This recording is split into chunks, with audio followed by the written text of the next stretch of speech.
Hey everyone, welcome back. In this video, we're going to check how to fix the YouTube playback speed bug. If you're new here, hit the subscribe button for more helpful tutorials. I'll show you the steps in a simple way, so let's get started. Update the YouTube app. Open the Play Store, Android, or App Store, iPhone. Search for YouTube and tap Update if available.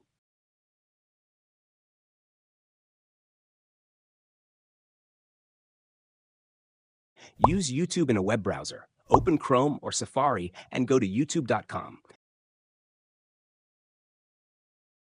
Make sure you're signed into your Google account.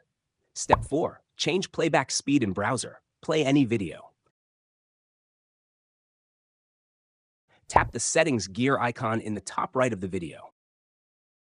Select playback speed and set your preferred speed.